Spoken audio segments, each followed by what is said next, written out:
बोले श्री कृष्ण कन्हैया लाल की, श्री सद्गुरु महाराज की, श्री प्राणनाथ प्यारे की, श्री कृष्ण प्रणामी धर्म की, तीनों धाम की, श्री भद्रावतीपुरी धाम की, श्री लालदास जी महाराज की, श्री परमहंस महाराज की, परम पूज्य गुरु जी श्री दीनदयाल महाराज की, बोल बोल पंजे वाले की, समस्त सुंदर साथ की।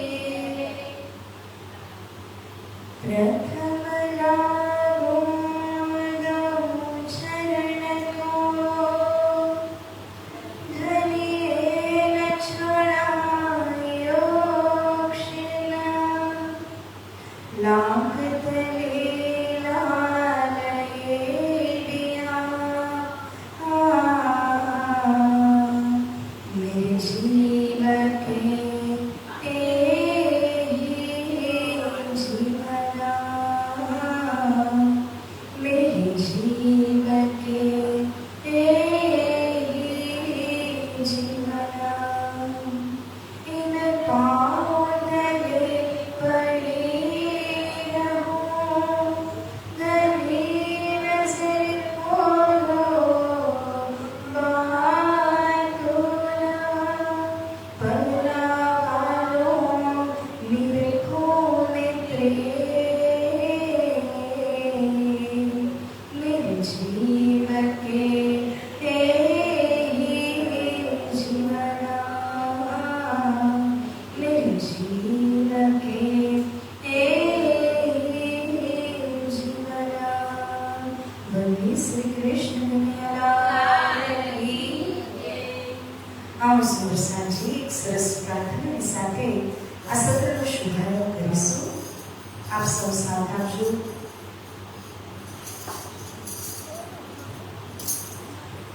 जब कोई नहीं आता मेरा श्याम आता है, जब कोई नहीं आता मेरा श्याम आता है, मेरे दुख के दिनों में वो बड़ा काम आता है, मेरे दुख के दिनों में वो बड़ा काम आता है।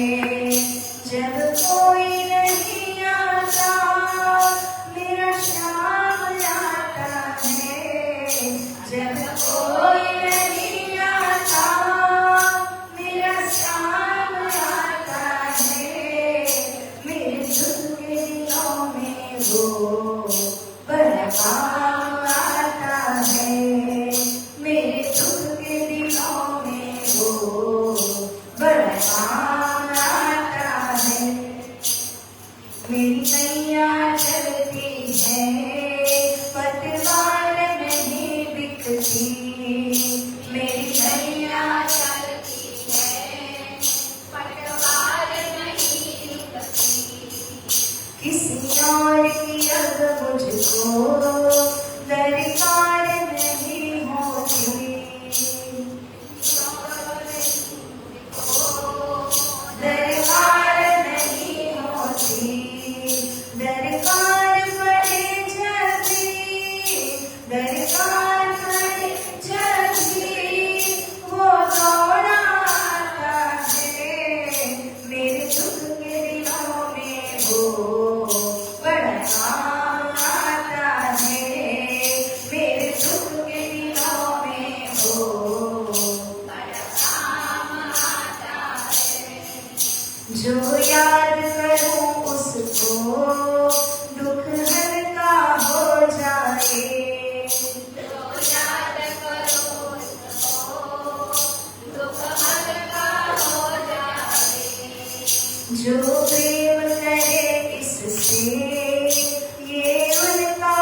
जब कोई नहीं आता मेरा श्याम आता है, जब कोई नहीं आता मेरा श्याम आता है, मेरे दुख के दिनों में वो बड़ा काम आता है, मेरे दुख के दिनों में वो बड़ा काम आता है।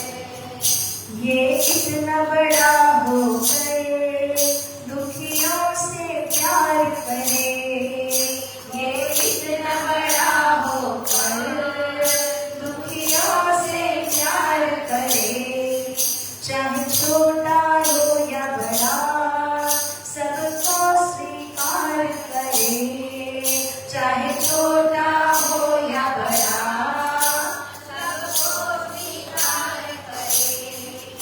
अब भक्तों का कहना, अब भक्तों का कहना ये मान जाता है, मेरे दुख के दिनों में वो बड़ा काम आता है, मेरे दुख के दिनों में वो बड़ा काम आता है। जब कोई नहीं आता मेरा श्याम आता है, जब कोई नहीं आता मेरा श्याम आता है, जब कोई नहीं आता मेरा श्याम आता है, जब कोई नहीं आता मेरा श्याम आता है, मेरे दुख के दिनों में वो बड़ा काम आता है, मेरे दुख के दिनों में वो बड़ा काम आता है, मेरे दुख के दिनों में वो बड़ा काम आता है। कृष्ण कन्हैया लाल की जय। प्यारे सुंदर साहब जी, આવી તક ચર્ચા જે આપણે ગત 18 દિવસ અને આજે 19મો દિવસ આપણે સદંતર સાંભળી રહ્યા છીએ। આ પરમ પાવન ભૂમિ શ્રી રાજ મંદિર ભદ્રાવતીપુરી ધામની અંદરમાં હિંડોળા ઘાટ ઉપરમાં ઝૂલી રહ્યા અક્ષરાતીત શ્રી રાજ્ય શર્માજી શ્રી યુગલ કિશોરના પાવન શ્રી ચરણોમાં અખંડ કોટાન કોટી પ્રેમ પ્રણામ કરતાની સાથે આ પાવન તપોભૂમિ પરમહંસ મહારાજના સુરાશીષ અહીંયા આગળ છે। એવો આ સરસ મજાનું રાજ મંદિર અને પરમહંસ મહારાજના ચરણોનું વંદન કરીને આશીર્વાદ લઈને હું વંદન કરું છું પરમ પૂજ્ય ગુરુ મહારાજ સદગુરુ પ્રવર શ્રી દીનદયાળજી ગુરુજીનું, જેમણે આ જીવનની અંદર અજવાળો કર્યો અને બાલેથી બુઢાપે લગ્ને સિર પર ખડે સુહાન આ ચોપાઈને ચરિતાર્થ કરી રહ્યા છે। એવા ગુરુ ચરણોમાં અખંડ દંડવત પ્રેમ પ્રણામ કરું છું। એવી જ રીતે મંદિરના ટ્રસ્ટીજન પૂજારી મહારાજજી અને પરિવાર તેમજ અલકાબહેન સમસ્ત મહિલા મંડળ, એવી જ રીતે આપ અહીંયા જોઈ રહ્યા છો કે બોમ્બેથી સુંદર સાજી આવ્યા છે। સંક્ષિપ્તમાં એનો પરિચય આપું તો પરમ પૂજ્ય ગુરુજીના જમણા હાથ સ્વરૂપ કહી શકું છું તો આ બધા સુંદર સાજી અહીંયા પધાર્યા છે। અને જ્યારે શ્રી દીનદયાળજી મહારાજ હતા ત્યારે એમના સેવાનું સૌભાગ્ય આ પરિવાર સાડીવાલા પરિવાર છે। મૂળ ખંભાતથી અને હાલ બોમ્બેમાં તેમને આ સૌભાગ્ય પ્રાપ્ત થયું છે। અને અહીં જે આપ જોઈ રહ્યા છો એ મારા દાદી છે, ગ્રેન્ડમધર છે। તો આપ સૌને બી મારા કોટી કોટી પ્રણામ। આ ચર્ચા રસમાં થોડુંક એક ડૂબકી મારવા માટે દર્શન કરવા માટે તેઓ અહીં આગળ આવ્યા છે। તો આપ સૌનું હાર્દિક સ્વાગત કરીએ છીએ। એવી જ રીતે ઓનલાઈન માધ્યમથી જોડાઈ રહ્યા સર્વ સુંદર સાચીને પણ મારા કોટી કોટી નમન વંદન પ્રણામ। તો આવો સુંદર સાચી ચોપાઈને દોહરાવીએ, મુઝલને આગળ વધારીએ। આપ સૌ ચોપાઈ દોહરાવજો। श्री महावती कहे साथ जी, श्री महावती कहे साथ जी, भया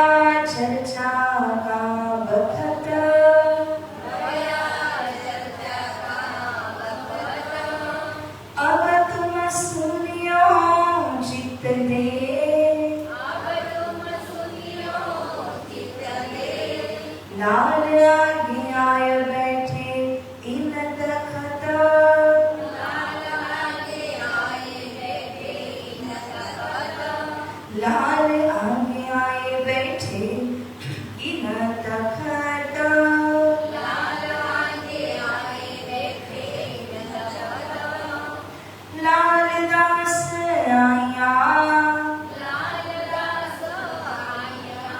ખાલી લેકર હાથ, નિભાહે આખર લો,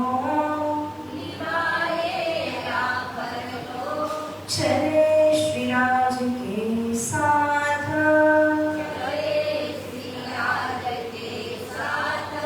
चले श्री राज के साथ,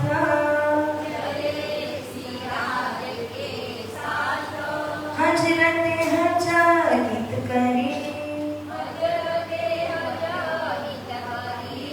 लेने को मक्का, फतेह करी दज्जाल की, कूच करे दारुल बका,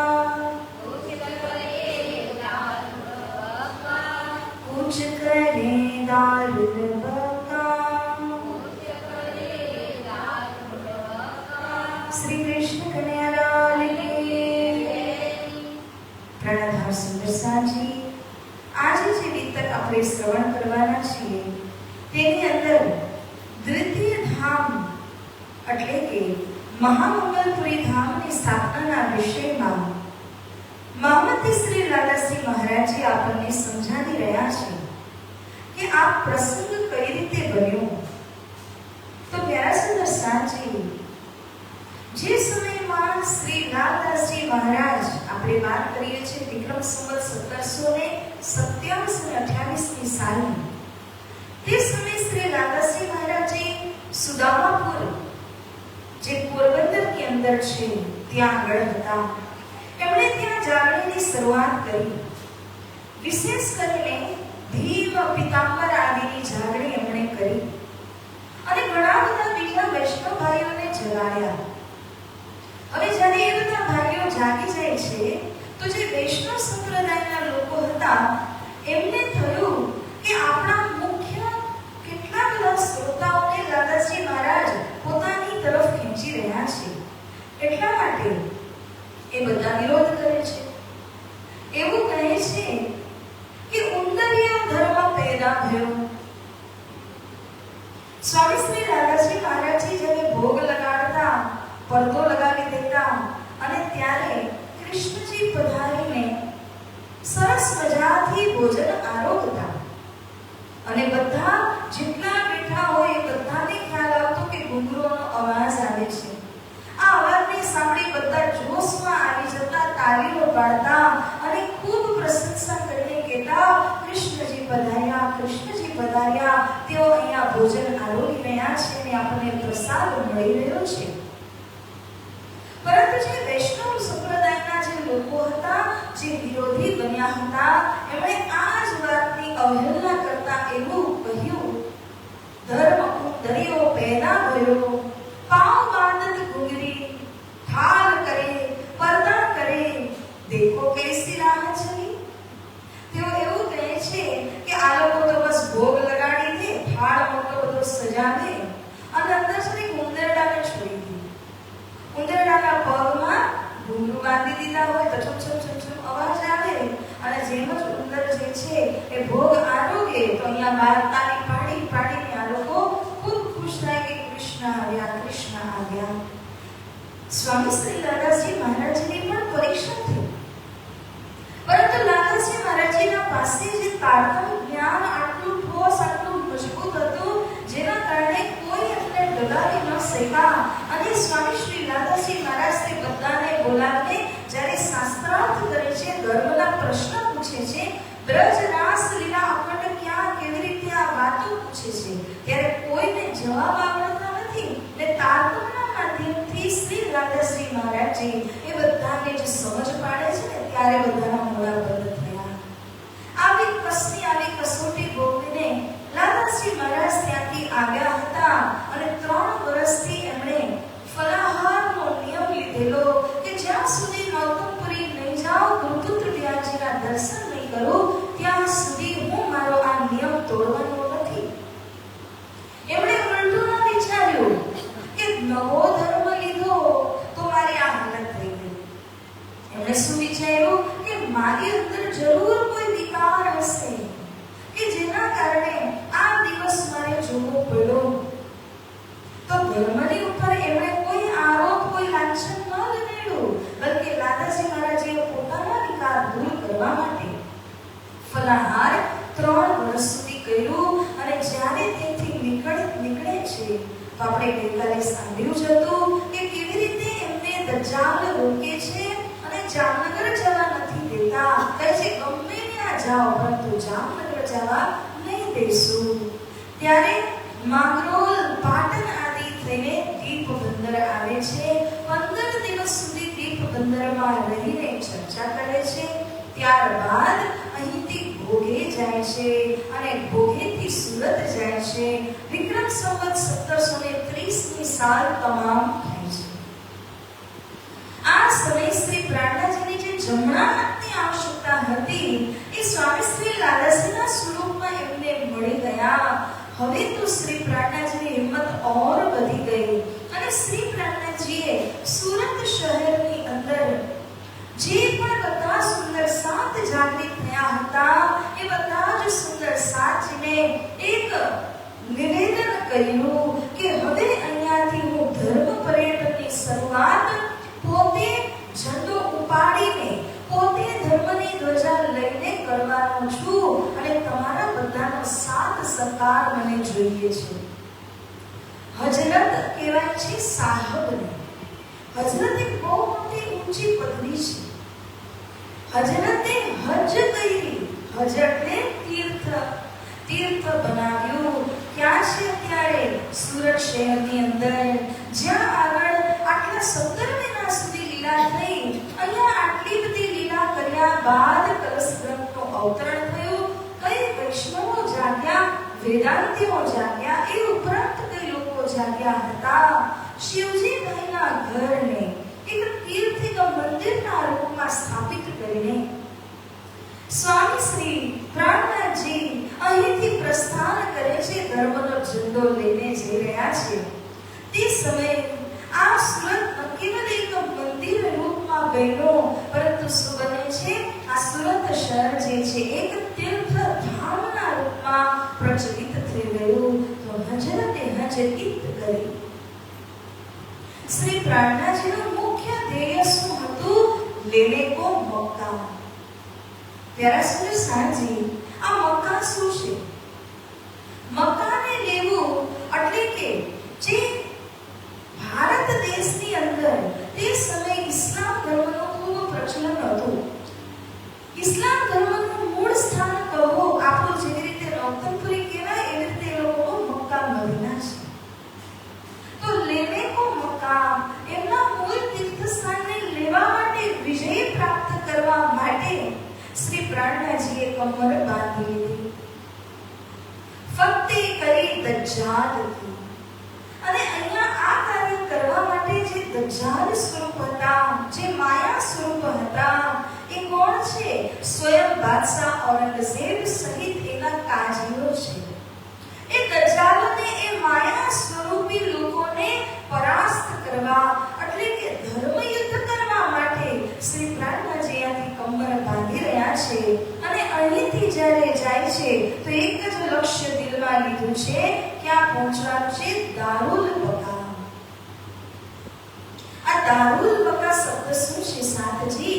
દારૂલ બકા એટલે કે જ્યાં પ્રેમની દારૂ અથવા પ્રેમ રૂપી મદિરા પ્રાપ્ત થાય છે. મદિરા પીવાવાળા કેવા મસ્તીમાં ઉતરી જાય, એવી રીતે જેને પ્રેમનો રસ મળી જાય છે તો આ પ્રેમના રસપાન કરવા વાળા તો એનાથી કઈ ગુના વિશેષ નશામાં ઉતરી જાય છે. મદિરાનો નશો તો ઉતરે છે, પરંતુ પ્રેમનો નશો કદી ઉતરતો નથી. એ તો સદંતર વધતો જ જાય છે. એટલા માટે શ્રી પન્ના ધામને દારૂલ બકા કહ્યું છે, પ્રેમનું ઘર કહ્યું છે. અહીંથી જ્યારે પ્રસ્થાન કર્યું તો સદગુરુ મહારાજનું બતાવેલું ભવિષ્ય, એમનું કહેલું લક્ષ્ય શ્રી પ્રાણનાજીના મગજમાં છે. મારે ક્યાં પહોંચવાનું છે? વિંધ્યાચલ પર્વત કે ઉપર સુંદર ધામ સુહાય. એ જગ્યામાં પહોંચવાનું છે જ્યાં પ્રેમ જાગણી રાસનો મેળો જ્યાં રમી શકાય તે માટે અહીંથી શ્રી પ્રાણનાથજી દારૂલ બકા અખંડ પરમધામને લક્ષ્યમાં રાખીને પદ્માવતીપુરી ધામ જ્યાં પ્રેમ વેચાય છે એ ભૂમિકામાં પહોંચવા માટે શ્રી પ્રાણનાથજી કટિબદ્ધ થયા અને અહીંથી હાથમાં ઝંડો લઈને એક ભવ્ય જમાતને લઈને જયકારોની સાથે અહીંથી આગળ વધે છે. શહેર મદીના સુરત. મદીના શહેર જે એ લોકોનું મુખ્ય તીર્થ સ્થાન છે ઇસ્લામ ધર્મની અંદર, એ અહીં જ સુરત શહેરને ઔરંગઝેબ બાદશાહે બનાવેલું હતું. કેમ? કારણ કે દરેક વ્યક્તિ જે મુસલમાન ધર્મને અપનાવે છે એ અહીંથી મક્કા મદીના જઈ શકતા નહોતા. એ પણ એ સમયમાં, હાલ પણ બહુ જ મુશ્કેલ છે, તો એ સમયમાં તો કેટલું મુશ્કેલ હશે. ત્યારે ઔરંગઝેબ બાદશાહના આદેશ અનુસાર જે પણ સુરતથી જે દરિયો લાગે છે ત્યાં સુરતના મસ્જિદની અંદર જે નમન કરે છે એને મદીના નમન કરવાનો ફળ પ્રાપ્ત થતું. એટલા માટે શહેર મદીના સુરત કહેવામાં આવ્યું કે બધા જે લોકોને એણે મુસલમાન બનાવેલા હતા હિન્દુ ધર્મમાંથી, એમના માટે સુરતને મદીના શહેર તરીકે ઓળખાવ્યું. આ મદીના શહેરથી શ્રી પ્રાણનાથજી પ્રસ્થાન કરે છે. આ સમયે એમના સાથે એક જમાત છે, જે જમાતની અંદર 500 સુંદર સાથ છે. આ 500 સુંદર સાથને લઈને નીકળેલા જ્યારે પન્ના ધામ પહોંચે છે ત્યારે કેટલા થયા? એક મીંડું ઉમેરાઈ ગયું. જ્યારે અહીંથી પ્રસ્થાન કરે છે તો અહીંના સુરત શહેરના જે મહાજીરો હતા, મહાજીરો કોને કહેવાય? મોટા વ્યાપારી, ખૂબ શ્રીમંત વર્ગના લોકો જે સ્વયંસિદ્ધ હતા, એવા મહાજનોએ શ્રી પ્રાણનાથજીને ખૂબ સહાય કરી, એમના ઉપરમાં વિશ્વાસ કરીને અહીંથી ઘર પરિવાર કુટુંબ કબીલાને લઈને નીકળ્યા. અને હંમેશા માટે એવું નહીં કે આપણે થોડાક દિવસ જઈશું ને પાછા આવી જશું, એવી ભાવના નહીં. જ્યાં સુધી જીવીશું ત્યાં સુધી આપણે ધર્મ પર્યટનની અંદર શ્રી પ્રાણનાથજીના ચરણો તળે રહીશું, આ ભાવના લઈ અને તે બધા લોકો નીકળી ગયા હતા પોતપોતાના ઘરેથી. એવી 500 સુંદર સાથની જમાત શ્રી પ્રાણનાથજીની સાથે હતી. તો અહીંયા લાલાશ્રી મહારાજજી કહે છે, तिन मोमिनों की सिफत, जे मोमिनो जे सुंदर साथ जी श्री प्राणनाथजीના સાથે નીકળ્યા છે અહીંથી, એમની સિફત, એમની બડી બડાઈ, એમનું વખાણ કેવી રીતે કરી શકાય? કેટલું મોટું બલિદાન એમનું ધર્મ માટે, કે એક ઓર તો ઔરંગઝેબ બાદશાહ જેવા કઠોર બાદશાહનું શાસન ચાલી રહ્યું છે અને એવા સમયની અંદર હિન્દુ ધર્મના નારા લગાડતા ઠેર ઠેર જવું, ધર્મનો સંદેશો લઈને નીકળવું, અને લક્ષ્ય ક્યાંનું લીધું છે? બાદશાહ ઔરંગઝેબને ધર્મ યુદ્ધ કરવાનું જ લક્ષ્ય લીધેલું હતું. આ કોઈ સામાન્ય વાત ન હતી. તો લાલાશ્રી મહારાજજી કહી રહ્યા છે કે આ જે સુંદર સાત શ્રી પ્રાણનાથજીના સાથે નીકળ્યા છે, એમની બડાઈ, સિફત, વખાણ શબ્દોમાં ક્યારે કરી ન શકાય. પહોંચી બક્કા મે હક, કારણ કે આ બડી બડાઈ તો શ્રી પરમધામની અંદર મૂળ મિલાવામાં એમને પ્રાપ્ત થશે. જ્યારે આપણે બધા જાગૃત થઈશું ત્યારે આ જે 500 સુંદર સાથની જમાત છે, આ જમાતની ખૂબ મોટી પ્રશંસા થવાની છે પરમધામની અંદર, કે જેની સિફત મુખારવિંદથી આપણે કરી શકતા નથી. રાજીના સેવાસીના પાત્ર તેઓ બની ગયા છે.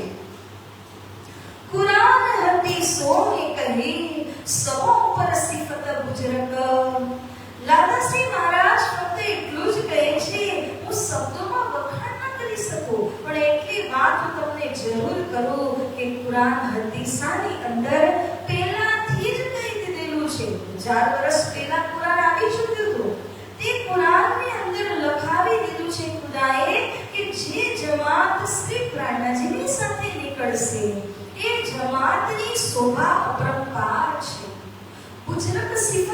પ્રાપ્ત થઈ ચૂકી છે. ઉતરી અરવાહે અરસ સે तिनको ढूंढन काज और जबरूती फिरस्ते हुकुम दिया श्री राज. સ્વામી શ્રી લાલદાસજી મહારાજજી કહી રહ્યા છે કે શ્રી પરમધામથી જે અરવાહો ઉતર્યા છે 12,000 બ્રહ્મ સૃષ્ટિઓ, એ તો વિભિન્ન સ્થાનોની અંદર દેશ વિદેશની અંદર આવ્યા છે. એમને ગોતવા માટે શ્રી પ્રાણનાથજી અહીંયા કમર બાંધી જો એક ઠેકાણે રહીને બધી જ બ્રહ્મ સૃષ્ટિઓ મળતી હોત તો શ્રી પ્રાણનાથજી ઠેર ઠેર શા માટે જાય? પરંતુ આ બધી બ્રહ્માત્માઓ એક જગ્યા પર આવી નથી, વિભિન્ન સ્થાનોમાં આવવાના કારણે પ્રાણનાથજીએ બિહારીજીને પણ કહેલું હતું કે તમે કમર બાંધો, આપણે જુલુસ એક શોભાયાત્રા કાઢીએ અને આ શોભાયાત્રાના માધ્યમથી આપણે એ બધી જ બ્રહ્મ અમિલાઓને ગોતીશું, આપણે એ બધાને જ શોધી કાઢીશું. પરંતુ તે સમયે બિહારીજી માન્યા નહીં, તો શ્રી પ્રાણનાથજીએ ધર્મનો ધ્વજ પોતાના હાથમાં લઈને આ શોભા પોતે ધારણ કરીને તેઓ પોતે જ ચાલ્યા ગયા. હવે એમનું લક્ષ્ય શું છે કે 12,000 બ્રહ્મ આત્માઓ અને જબરૂતી ફિરસ્તે 24,000 જબરૂતી ફિરસ્તા ઈશ્વરની સૃષ્ટિ છે, એ બધાને ગોતવા માટે હુકુમ દિયા શ્રી રાજ. સદગુરુ મહારાજજીએ શ્રી પ્રાણનાથજીને આદેશ કર્યો હતો, એનું જ પાલન કરી રહ્યા છે શ્રી પ્રાણનાથજી. સાકુંડલ સકુમાર કો ચલે જગાવન કાજ. મુખ્ય લક્ષ્ય કયું છે 12,000 24,000, પરંતુ સૌથી મુખ્ય લક્ષ્યમાં હતું સદગુરુજીએ કહેલા હતા ને, બે બ્રહ્માત્મા, એક સાકુંડલ, એક સકુમાર. કારણ કે આ બેને જ્યારે જગાડશો તો સમજી લેજો કે બધા જ બ્રહ્મ સૃષ્ટિઓને ધર્મનો સંદેશ મળી ગયો છે. તો એટલા માટે શ્રી પ્રાણનાથજીની દ્રષ્ટિ છે સાકુંડલ અને સકુમાર રૂપી સખીઓના ઉપરમાં.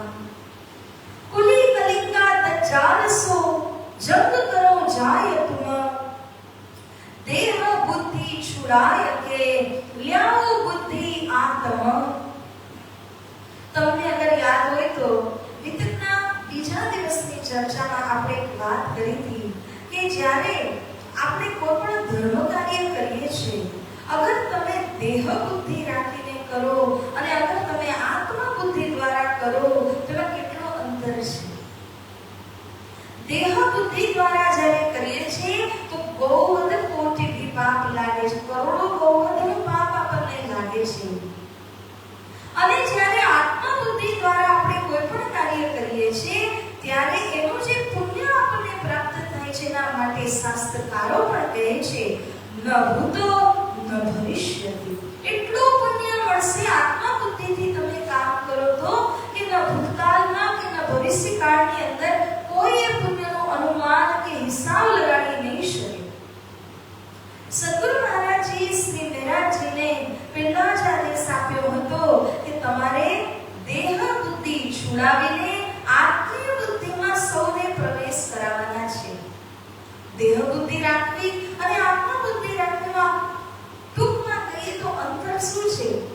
જે લોકો જન્મ લઈને કેવલ પોતાનું ઘર પરિવાર સંસાર ચલાવવા માંગે છે, પોતાનું સ્વાસ્થ્ય સારું રહે, સારું સારું ખાઓ પીઓ, એટલું જ જે ઈચ્છે છે, અને જે લોકો ના આ જન્મ મારે ધર્મ ભક્તિ કરવા માટે પ્રાપ્ત થયો છે, આને હું ફક્ત ખાવા પીવા કે સંતાન ઉત્પત્તિ કરવા કે ધનનો જમા કરવા માટે હું વેડફીશ નહીં.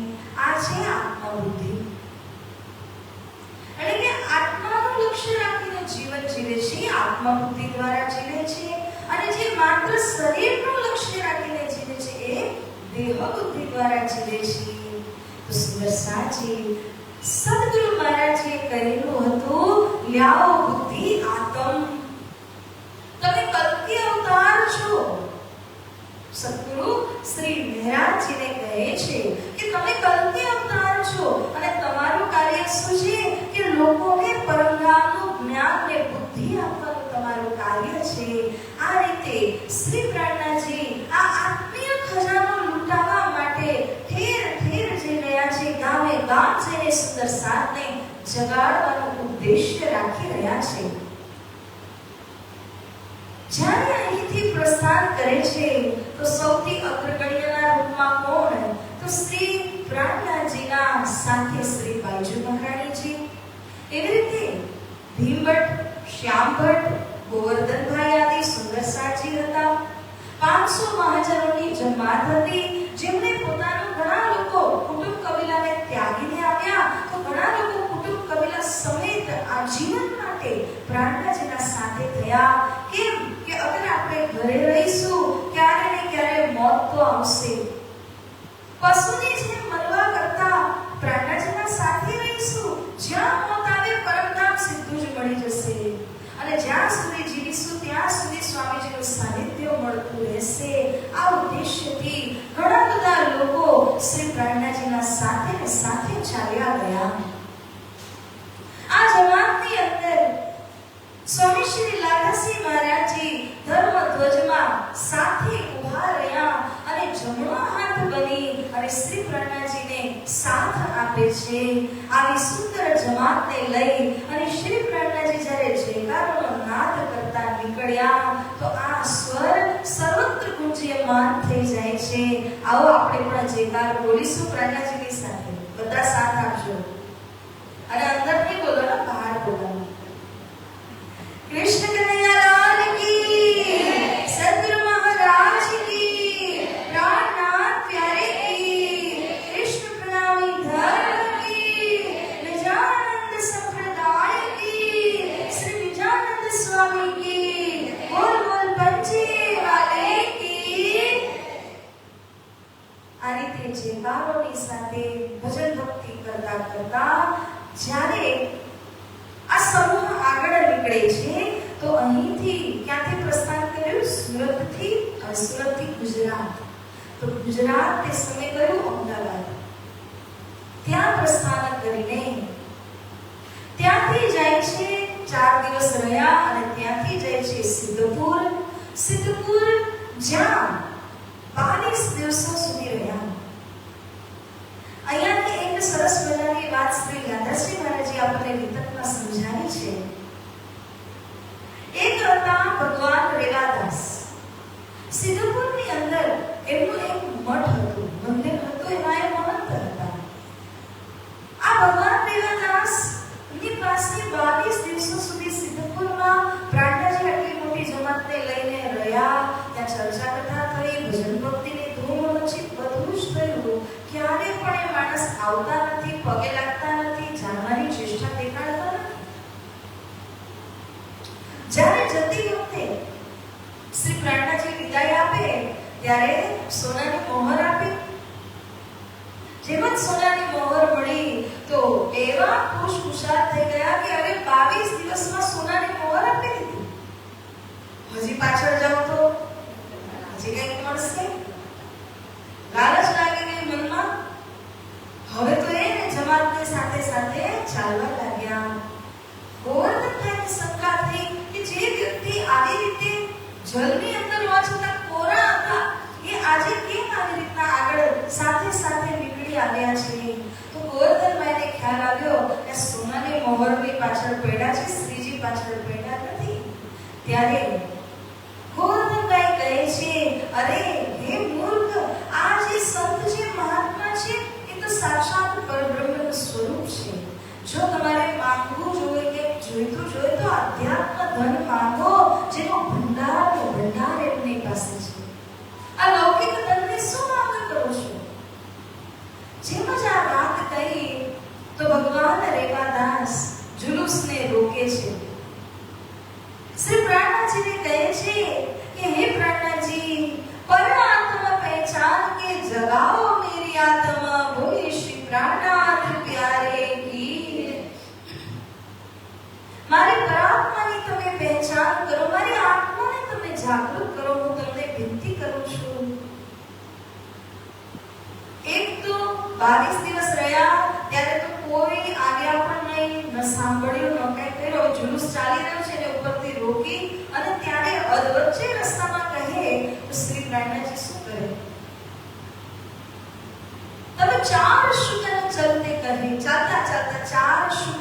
ચાર શબ્દો શ્રી પ્રાર્થનાજીને પ્રસાદીના રૂપમાં કહી દીધા. याद करो निज धाम, जमुना ताल पाल की और अक्षर मुकाम, हम ही थे ब्रजरास में, हम ही आए इत, खेल देख के पीछे फिरे, जाए लगे हम तित, जाए लगे हम तित. કેટલી સાર ગર્ભિત વાણી શ્રી પ્રાર્થનાજીની કે બે ચોપાઈની અંદર તો એમણે બધી લીલાને આવરી લીધી. ક્યાંથી આવે, આપણે ક્યાં જવાનું છે, બધું એની અંદર આવી ગયું. એને બીજો કઈ મંત્ર નહીં, આ જ મંત્ર આપી દીધો. ભાઈ આને તો રટ્યા કર. હવે એને શું કર્યું, અમુક દૂર સુધી ગયા હતા અને ત્યાંથી આ મંત્ર મળ્યો તો પાછા આવતા રહ્યા. જ્યારે પાછા આવ્યા તો પોતે સિદ્ધપુરની અંદર પોતાનું જે મઠ હતું, મંદિર હતું, એમાં જ્યારે પણ તુલસીની પરિક્રમા આદિ કરતા હોય ને ત્યારે આ જ મંત્ર બોલ્યા કરે. યાદ કરો નિજ ધામ, જમુના તાલ ઘાટ की और अक्षर मुकाम, हम ही थे ब्रजरास में, हम ही आए, खेल देख के पीछे फिरे, जाए लगे हम भी, जाए लगे हम भी. રટ્યા જ કરે, બોલ્યા જ કરે. તો આ વાત જે પાડોશી હતા એને સાંભળી. કોણ હતા? કેશવદાસજી એમના પાડોશી હતા. અને કેશવદાસજી એક દિવસ સાંભળી લીધું, આ શું બોલ્યા કરે છે, પૂછું તો ખરા. કંઈક અલગ અલગ બોલે છે, નિજધામ, બ્રજ, રાસ, કંઈક બોલે છે. બોલાવીને પૂછ્યા તો કહે છે તો શું બોલે છે? બધું બોલીને બતાવ્યું. આ કોણે આપ્યું? આ તો બહુ મહત્વનું છે, બહુ અગત્યનું છે. ત્યારે કહે છે એક ક્ષત્રિય આવ્યા હતા 6 મહિના પહેલા, મારા મઠમાં આવેલા હતા. એમણે જ્યારે મને આ શિખામણ આપી તો આ મંત્રની જેમ મને પકડાવીને ગયા. એને જો રટ્યા કરું છું મારા આત્મ ઉદ્ધાર માટે. केशवदासजी કહે છે અરે વહ તો અક્ષરાતીત था, तुम ना करी पहचान. અરે મૂર્ખ ક્ષત્રિય, આજ દેવબુદ્ધિ છે ને. શું જોયું એને? ક્ષત્રિય જોયું. પરંતુ વાસ્તવમાં કોણ હતા? અક્ષરાતીત. આત્મબુદ્ધિ દ્વારા જોયું તો એ કોણ છે? અક્ષરાતીત ધામધણી છે, પરમાત્મા છે. પરંતુ દેહ બુદ્ધિ દ્વારા એને જોયું તો અરે આ તો એક ક્ષત્રિય હતા, એમને મંત્ર આપીને ગયા છે. કેટલો અંતર છે સમજમાં. તો કેશવદાસજીને ખબર પડતાની સાથે એને પૂછે છે કે મહાત્મા ક્યાં ગયા છે, ક્યારે આવેલા હતા? અનુમાન લગાડ્યું કે 6 મહિના પહેલાથી રવાના થયા, દિલ્હી તરફ ગયા છે. તો ક્યાં ગયા હશે? આજે કેશવદાસજી હતા, જ્યારે એમને ખબર પડી કે આત્માના ધણી સાક્ષાત અક્ષરાતીત હતા, નિર્ણય કરી લીધો, ઘરના અંદર પણ પ્રવેશ ન થયા. ત્યાંથી સીધા જ નીકળી જાય છે અને દિલ્હી તરફ પ્રયાણ કરે છે. 6 મહિના બાદ શ્રી પ્રાર્થનાજી જમાત સહિત જ્યારે લાલ દરવાજામાં પહોંચ્યા હતા દિલ્હીની અંદર, તે સમયમાં આ કેશવદાસજી પણ એમના સાથે મળે છે, વિલાપ થાય છે. અને શ્રી પ્રાર્થનાજીના દ્વારા ખૂબ તારતમ્યની વાણીને સમજ્યા, આત્માને જાગૃત કરી લીધી. તારતમ મહામંત્ર એમના પાસેથી ગ્રહણ કર્યો અને તારતમને સમજ્યા અને સમજાવવાની શક્તિ પણ એમના અંદરમાં આવી ગઈ. ત્યાંથી કેશવદાસજી પાછા જ્યારે આવે છે સિદ્ધપુરમાં, ત્યારે સ્વામી શ્રી રાધાજી કહી રહ્યા છે થાના થાપ્યા સિદ્ધપુર में केशव भट्ट के घर, धाम चर्चा नित्य हो वही, साथ रहिया पकर. बोले श्री कृष्ण कन्हैया लाल की. થાના થાપ્યા, પોતાનું જે ઘર હતું એને કેન્દ્ર બનાવી દીધું. કેન્દ્રના રૂપમાં સ્થાપિત કરીને આ કેશવ ભટ્ટજીએ ખૂબ સરસ રીતે ધર્મ પ્રચાર અહીંથી કર્યો. અને સૌથી પહેલા એમણે જેને તારતમ દીધો એ કોણ હતા? પેલા રેવાદાસ. જે પેલો મંત્ર જપી રહ્યા હતા એ કોઈ મંત્ર ન હતો, શ્રીજીની શિખા પણ હતી. પરંતુ કેશવદાસજી એમને તારતમ મહામંત્ર આપી અને આત્માને જાગૃત કરે છે. 50 થી 60 લોકોને એમણે તારતમ દઈને જાગૃત કર્યા, જેમના એક બે નામ આપણે સાંભળીએ તો હતા દ્વારિકાદાસ, ત્રિકમ ગંગાદાસ,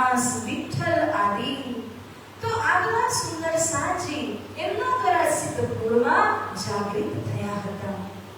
સુંદર સાંજે સિદ્ધપુર પાલનપુરથી હવે શ્રી પ્રાણજીનું જુલુસ આગળ વધે છે. પ્રસંગવશ આપણને દિલ્હીની વાત વચ્ચે આવી તો આપણે દિલ્હી જઈને પાછા આવી ગયા સિદ્ધપુરમાં. સિદ્ધપુરથી જુલુસ તો આગળ નીકળ્યો, પાલનપુર આદિ થતા થતા મેરતા રાજસ્થાનમાં જુલુસ જ્યારે પહોંચે છે ત્યારે ત્યાંનો એક અતિ સુંદર પ્રસંગ સ્વામી શ્રી દાદાશ્રી મહારાજજી વર્ણન કરે છે.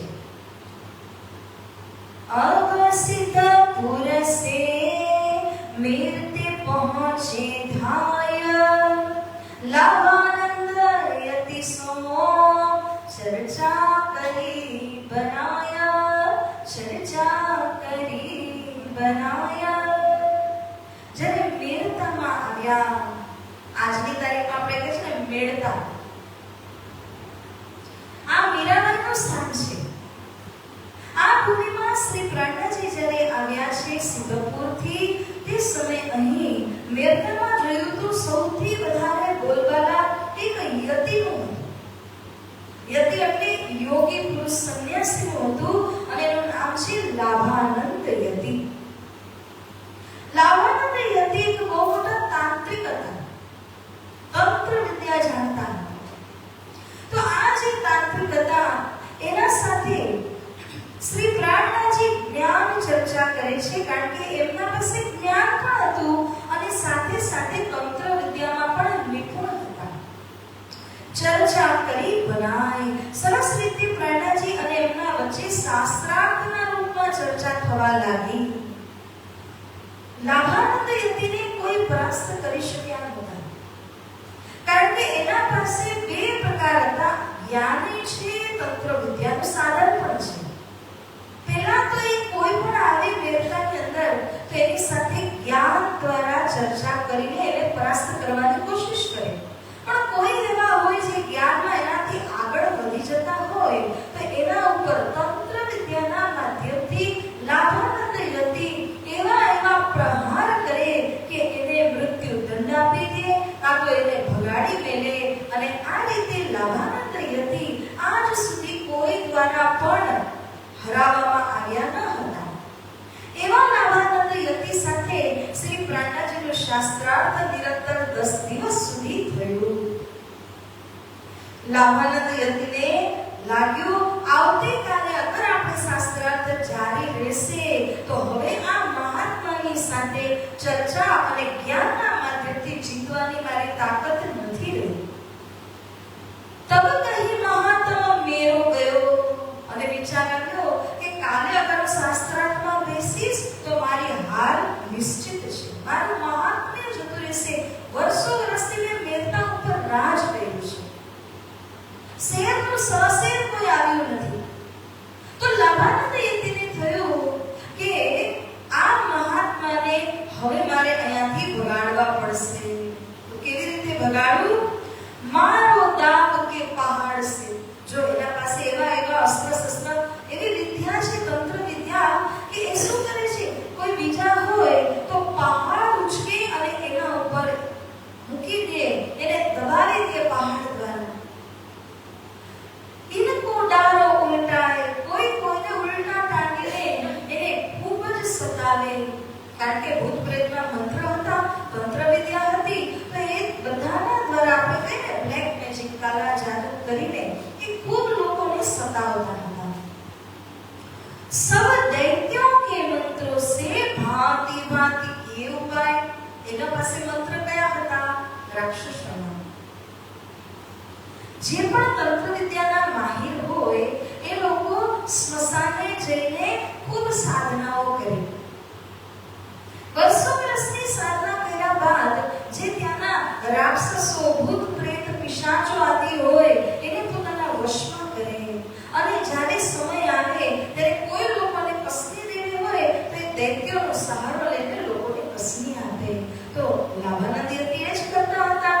એમણે શ્રી પ્રાણજી ઉપર ભાત ભાત કે ઉપર એટલે કે બધા પ્રકાર અજમાવીને જોઈ લીધા. દૈત્યનો મંત્ર, રાક્ષસનો મંત્ર કોઈ કામ કરે પ્રાણજીના ઉપર? બહુ સમજવાની વાત છે. બહુ જ ધ્યાન આપજો સુદર્શનજી. રાત્રિના સમયમાં એને આ બધા મંત્રનો પ્રયોગ કર્યો. એક પર એક મંત્ર બોલતા જઈ રહ્યા છે. ઘર પર્વત ઉઠ્યા નહીં. ન તો ઘર ઉપડે છે કે ન પર્વત ઉપડે છે. તો સેના નીચે પ્રાણનાજીને દબાવે. તબ હાર કે બેઠ્યો ઠોર. હવે બિલકુલ બધા મંત્રોનો પ્રયોગ કર્યો ને, કોઈ મંત્ર કામ નથી કરતો. હારીને બેસી ગયા એક જગ્યામાં. સ્વામી શ્રી લાલાજી મહારાજ અતિ સુંદર વાત અહીંયા આગળ કરી રહ્યા છે કે કઈ રીતે પ્રાણનાજીને દબાવી શકે પહાડના નીચે, કઈ રીતે એમનું ઘર ઉપાડીને એમને પટકાવી શકે. કેમ? આના પાસે મંત્ર કયા છે? રાક્ષસોના. સમજો હા, રાક્ષસોને શક્તિ ક્યાંથી મળી? રાક્ષસોને અને ભૂત પ્રેતોને જે શક્તિ મળે છે એ શક્તિ ક્યાંથી મળે છે? એ જ્યારે કોઈ દેવોની સાધના કરે તો દેવો દ્વારા એ લોકોને મળે. બરાબર? દેવોની શક્તિ ક્યાંથી મળે? તો કહે છે કે જે ત્રિદેવા આદિ છે ને, બ્રહ્મા વિષ્ણુ મહેશ, એમના દ્વારા શક્તિ મળે છે. ત્રિદેવાને ક્યાંથી મળે? જ્યોતિ સ્વરૂપના માધ્યમથી મળે છે. જ્યોતિ સ્વરૂપની શક્તિ કઈથી મળે છે? તો કહે કે નારાયણ ભગવાનના માધ્યમથી, જે આદિનારાયણ મહાવિષ્ણુના માધ્યમથી મળે છે. મહાવિષ્ણુને ક્યાંથી મળે છે? મહાવિષ્ણુ એ તો અક્ષર ભગવાનના સ્વપ્નનું તન છે. તો મહાવિષ્ણુને જે શક્તિ મળે છે એ અક્ષર ભગવાન દ્વારા મળે છે. બરાબર? હવે પ્રાણનાજી મહારાજના જે સિક્યુરિટી ગાર્ડ અષ્ટપહરિયાના રૂપમાં કોણ ઉભા છે?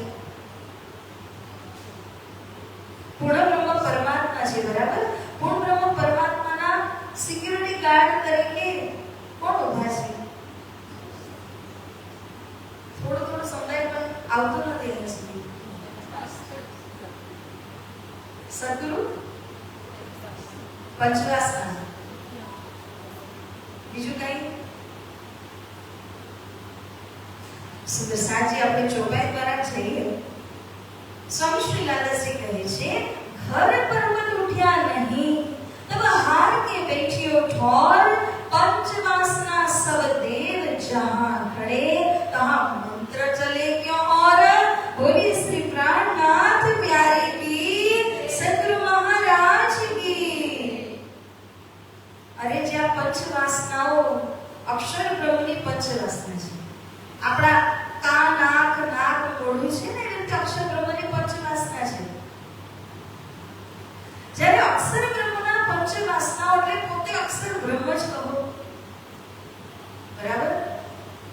જ્યારે પોતે અક્ષર બ્રહ્મની પંચવાસનાઓ પ્રાણનાથજીના અષ્ટપર્યા કે સિક્યુરિટી ગાર્ડના રૂપમાં ઊભા હોય તો ત્યાં આ નાના રાક્ષસોના અને દૈત્યોના ને મંત્ર ચાલે ખરા? નિસ્તેજ થઈ જાય. તમે આ હેલોજન ચલાવો અને તમે એક નાનો ઝીરોનો બલ્બ લગાડો તો ઝીરોનો બલ્બનું શું થાય? એની જે લાઈટ હોય એ હેલોજનના લાઈટની સામે નિસ્તેજ થઈ જાય, રદ થઈ જાય. એવી રીતે મહામતી પ્રાણનાથજીના અષ્ટપહરિયાના રૂપમાં આ પંચવાસનાઓ છે. કારણ કે મહામતી પ્રાણનાથજી સાક્ષાત અક્ષરાતીત છે. શ્રી રાજી મહારાજ છે. શ્રી પ્રાણનાથજીના પાસે જે તારતમ મહામંત્ર છે એ હેલોજન છે. અને દૈત્ય આદિ બધાના જે મંત્રો છે આ મંત્ર ઝીરોના બલ્બ બરાબર છે. જ્યારે તારતમ મહામંત્ર હોય તો એની આગળ નાના નાના બલ્બ જે જ્યારે પ્રગટ થાય તો પણ શું ને ન થાય તો પણ શું, એનો પ્રકાશ આ હેલોજનની સામે કંઈ જ દેખાશે નહીં. માટે સુદર્શનજી હું બધાને હર વર્ષ વિતરની અંદર પ્રસંગ દ્વારા જણાવું છું. ઘણા સુંદર સાત બિચારા એવા હોય કે જે લોકોને તારતમ મહામંત્રની શક્તિ વિશે ખબર ના હોય તો તે લોકો મંત્ર લે તો ખરા, શક્તિનો અનુમાન ન હોય. જે લોકો જાણે છે, એ લોકોને ખબર છે તારતમનું બળ કોઈ ના કઈ રૂપ. જેટલી શક્તિ શ્રી રાજી મહારાજમાં છે એ જ શક્તિ તારતમ મહામંત્રમાં છે. જેના પાસે તારતમ મહામંત્ર છે એ લીડર છે. કારણ કે કોઈ પણ બ્લેક મેજિક હોય, કોઈ પણ પ્રકારના દૈત્ય રાક્ષસ આદિના મંત્ર હોય, એ તારતમ મહામંત્રની આગળ કઈ કામ કરે ખરા? સાચું બોલજો. હા, કામ કરે કે ના કરે? પણ ક્યારે કરે ખબર છે? કામ ક્યારે કરે? કે જ્યારે તમને તારતમ મંત્રની શક્તિનો અંદાજો જ ના હોય ત્યારે, શ્રદ્ધા ન હોય ત્યારે. ઘણા તારતમ મંત્ર લઈને પણ, જો મારા હાથમાં કોહિનૂર છે પણ મને ખબર નથી કે આ કોહિનૂર છે, એવી રીતે તારતમ મહામંત્ર લીધો પરંતુ એની શક્તિનો અંદાજ નથી, શ્રદ્ધા નથી. મંત્ર એનું કામ કરશે જ, પણ જ્યારે એની શ્રદ્ધામાં કમી આવી જાય તો જે આ નાના નાના મંત્ર છે, ભૂત પ્રેત રાક્ષસ પિશાચ આદિના, એ મંત્ર પણ અસર કરવા લાગે.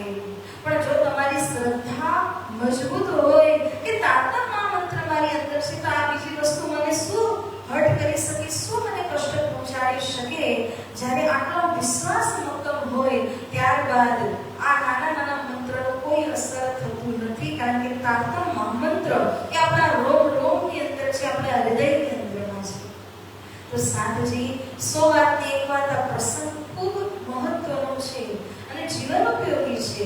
કારણ કે આના દ્વારા આપણને સમજમાં આવે છે આપણા પાસે કોહિનૂર છે, આપણા પાસે તારતમ મહામંત્ર છે, અને આ મહામંત્રની શક્તિના આડે કોઈ પણ નાના નાના મંત્રની શક્તિ અસર કરતી નથી.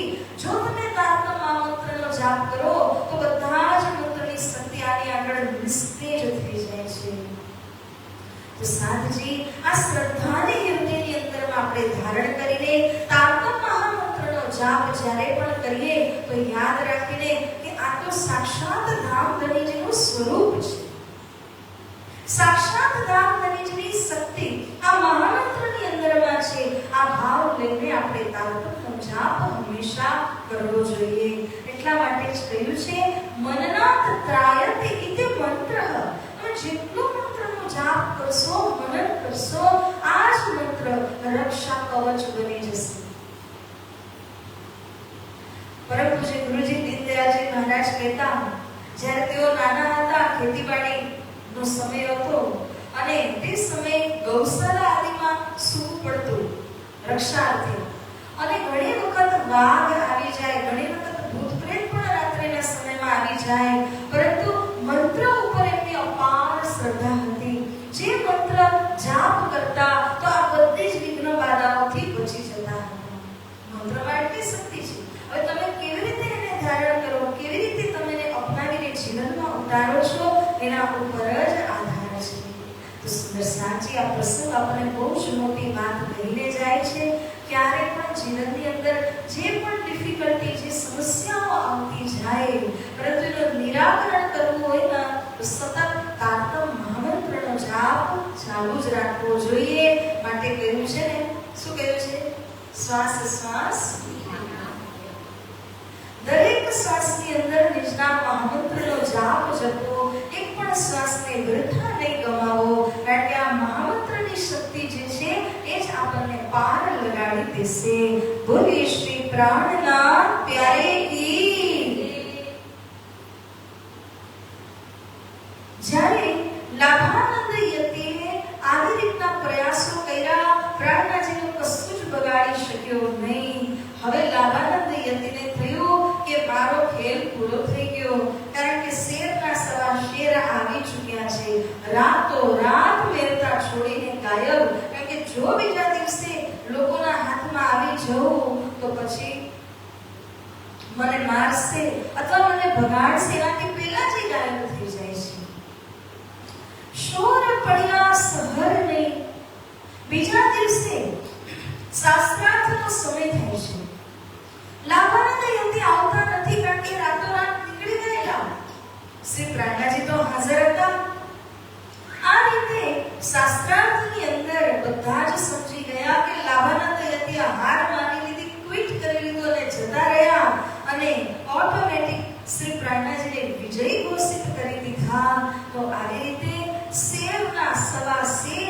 મેરતાની અંદરમાં જાહેર થયા, પ્રગટ થયા. આ શોર જ્યારે સર્વત્ર ફેલાય છે, આત સબ ખલક, બધા જ ખલક જનતા ઉમડી પડ્યા. લાલાજી મહારાજ એક દ્રષ્ટાંત આપે છે. ઘેર રહે મધમાખી જેવો. મધમાખીઓને તમે જોશો તો માખો એક હોય અને મધમાખી અનંત હોય. એવી રીતના મહામતી શ્રી પ્રાણનાજીને ઘેરીને આ બધા જ લોકો મેરતાની જનતા ઉમડી પડી. માનો કે બધી મધમાખીઓ એક માખાને ઘેરે છે ને, એવી રીતે સમસ્ત જનતા શ્રી પ્રાણનાજીના દર્શનાર્થ આવ્યા. એવી રીતે લોકો ઉમડી પડે છે. કોઈ આયા બીચ દીન હક. દાદાજીએ શું કહ્યું? લોકો તો ખૂબ આવ્યા, દર્શનાર્થ આવ્યા, પરંતુ દીન હક રાજીના આ શુદ્ધ સનાતન ધર્મમાં કોણ આવે છે? કોઈ આયા. જેના અંકુર હતા, એટલે કહ્યું છે ને, જા કે દનિયે પકડે હાથ, એ જ આની અંદર પગ રાખી શકે છે. તો સુંદર સાંજી મેરતાની મજલમાં સૌથી પ્રમુખ રૂપમાં આપણે કહીએ તો કોણ આવે છે? આવો જયકાર સાથે એનું સ્વાગત કરીએ. અગ્રવાલ બનિયામીને આયા રાજા રામ, સમેત કવિલાપને સેવા કરી તમામ. કૃષ્ણ કનૈયા લાલ કી, સદગુરુ મહારાજ કી, પ્રાણનાથ પ્યારે કી. અગ્રવાલ અટક છે અને અગ્રવાલ એમની અટક નામ છે. રાજારામભાઈ મેરતાના બહુ મોટા શેઠ સાહુકાર છે. તેઓ પણ શ્રી પ્રાણનાજીના શરણાર્થ આવી ગયા અને એવા અંકુરી હતા, ધામના અંકુર છે એમના અંદરમાં. તો જ્યારે રાજારામભાઈ ધર્મની અંદરમાં સામેલ થયા, સમેત કવિલા, સમસ્ત પોતાના ઘર પરિવારના સમેત તેઓ ધર્મમાં સામેલ થયા. શ્રી લાદાશ્રી કહે છે, સેવા કરી તમામ. જ્યારથી તેઓ સામેલ થયા એ દિવસથી લઈને શ્રી પ્રાણનાજીને કહે છે રાજારામભાઈ કે તમે જેટલો પણ ધર્મનો પ્રચાર કરશો, તમે ચાહે પૂરા ભારતને જગાડો, પૂરા આરબને જગાડો, જે પણ સુંદર સાથ તમારા ચરણ શરણમાં આવશે એની સેવાની જિમ્મેદારી મારી છે જીવન પર્યંત. કારણ કે કોઈ ધનની એમની પાસે કમી ન હતી, એટલા મોટા શેઠ હતા રાજારામભાઈ. અને એવા રાજારામભાઈ બનિયા એટલે વાણિયા. તો રાજારામભાઈની જાગણી શ્રી પ્રાણનાજીના હસ્તકમલ દ્વારા મેરતામાં થાય છે. એની સાથે જ બીજા એક ઝાંઝર નામના શેઠ હતા. તેઓ પણ ધર્મની અંદર અહીં જ શામેલ થયા છે. એમણે પણ ખૂબ સેવા કરી, પરંતુ રાજારામભાઈની જે સેવા છે એ અનોખી સેવા છે. પાછળ આપણે પન્નાની મજલમાં છત્રસાલજીને રાજારામભાઈનો એક પ્રસંગ પણ શ્રવણ કરીશું, સમય આવશે ત્યારે. મેરતાની મજલમાં ઓર આયા મકરંદ, એક મકરંદજી આવે છે. સુંદર સાંજી આ જે મકરંદજી છે એ પણ પન્ના ધામની અંદર જે મોદીખાનું છે, મોદીખાનાની સેવા પણ એમના હાથોથી થઈ. અને ત્યારબાદ મકરંદજીને હિસાબ કિતાબ ઇત્યાદિ બધી જ સેવા છેલ્લે પન્ના ધામની અંદર શ્રી પ્રાણનાજીએ આપી દીધી, સોંપી દીધી. તેમની જાગણી પણ મેરતામાં થઈ છે.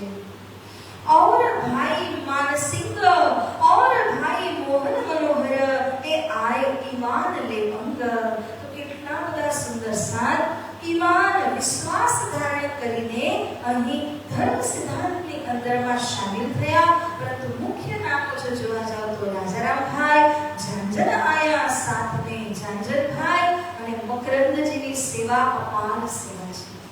આજે આપણે જે ધર્મના વરિષ્ઠ પૂજારીજી દેવકરણ ગાંધીજી એ પણ મકરંદજીના જ વંશાવલીની અંદરમાં આવે છે. એમના પૂર્વજ છે મકરંદજી.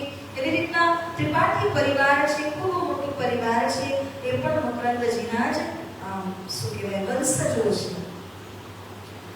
ઝાંઝર આયા સાથ में लिए कुटुंब परिवार, ल्याया ईमान अर्श पर पहुंचा परवर दिगार.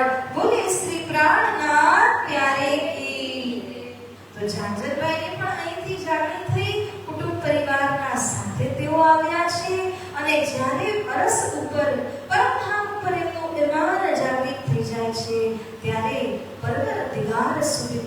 પહોંચ્યા.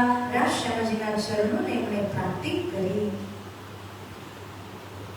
इन सब साथ में राजा राम सिरदार, तारतम वाणी सब में हुआ ये खबरदार. બધા જ જેટલા આવ્યા ધર્મની અંદર એમાં રાજા રામ ભાઈ સૌથી આગેવાન હતા. તારતમ વાણી લેવામાં કહીએ કે પછી ધન દ્વારા સેવા કરવામાં કહીએ તો બધી રીતે આ રાજા રામ ભાઈ આગળ પડતા છે. अब इन समय मेरते बिने बड़ा जो बढ़िया शोर, चर्चा औरत डाल को खलक चली आगे इन ठौर.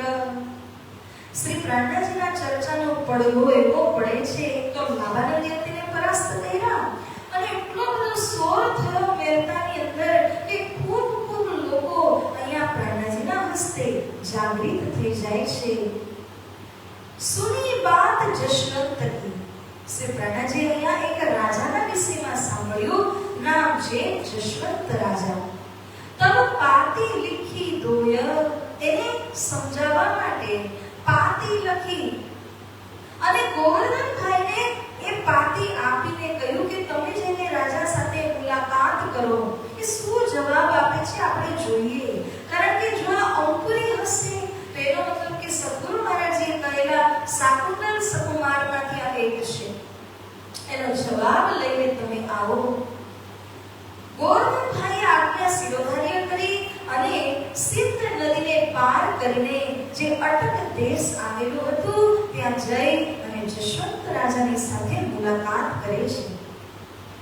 મેરતાની અંદર એક વિશિષ્ટ પ્રસંગ થયો છે જેને સ્વામી શ્રી લાલાજી મહારાજ કહે છે કલમા और तारतम का मिलान. आओ આપણે એ પ્રસંગને શ્રવણ કરીએ. बांध मुन्नारे पर चढ़ के दरी बुलाने जब कानों सुन आवाज को दिल विचार किया तब. ये तो श्री देवचंद्र जी कही थी कहां से आए तुम, दूसरा तो कोई है नहीं, इनका कौन दावा करे बिना हम. एक दिवस श्री प्राणा जी મેરતામાં સંધ્યા ટાણે થોડું ફરવા ટહલ કરવા માટે ગયા હતા. તો એક બગીચામાં સ્વામી શ્રી લાલાજી મહારાજ પણ એમના સાથે જ હતા.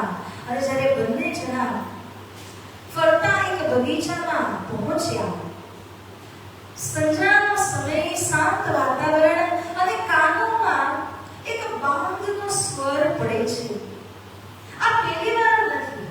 પરમદેશમાં હતા 5 વર્ષ સુધી કેટલી વાર બાંગ સાંભળી હશે. અમે તે દિવસે પણ કહ્યું કે જ્યારે નેગેટિવ ને પોઝિટિવ હોય પણ ભેગા થાય ને પછી જ લાઈટ થાય. આ સમય શ્રી પ્રાણનાજી જ્યારે બાંગ સાંભળી તો એ બાંગનો સ્વર સ્પષ્ટ એમના કાનોમાં પડ્યો અને આ બાંગના સ્વરમાં મુલ્લા એવું કહે છે, ઊંચા મુનારા ઉપર ચડી અને ત્યાંથી કહે છે લા ઇલાહા ઇલ્લલ્લાહ મુહમ્મદુર રસૂલુલ્લાહ. આ ત્રણ શબ્દ એમના કાનમાં પડ્યા, લા ઇલાહા ઇલ્લલ્લાહ. શ્રી પ્રાણનાજીએ તારતમ દ્વારા તરત જ આ વાતનું મિલાન કર્યું. તો સદગુરુ મહારાજે તો આ જ વાત કરી, ક્ષર અક્ષર અક્ષરાતીત. ત્યારે તરત જ શ્રી પ્રાણનાજી એવો વિચાર કરે છે કે આ વાતનો દાવો બીજા કોણ કરશે? આપણે જ બ્રહ્મ આત્માઓ છીએ. સદગુરુનું તારતમ જ્ઞાન આપણને જ આપ્યું છે. એમાં મને તો વિશેષ કરીને અગ્રગણ્ય ખિતાબ આપ્યો છે, મહાનથી દરજ્જો આપ્યો છે. અગર હું આ વાતનો દાવો નહીં લઉં તો બીજા કોણ લેશે? તે માટે શ્રી પ્રાણનાજી આનો દાવો લે છે અને સ્વામી શ્રી લાલાજી હતા ને એમને બોલાવે છે અને એમને કહ્યું, लालदास को कया आज एक बात पाई. तब अर्ज करी लालदास ने कि हमको भी देव दिखाई. अरे लालदास जी, आज एक सरस मजानी बात મને સમજાય છે, મારા દ્રષ્ટિમાં આવી છે. તો શ્રી દાદાજી કહે છે હું તમારો દાસ છું, તમે મને પણ જણાવો. ત્યારે શ્રી પ્રાણનાજીએ કહ્યું, શ્રી દેવચંદ્રજીને કહેથી આવે સાકુ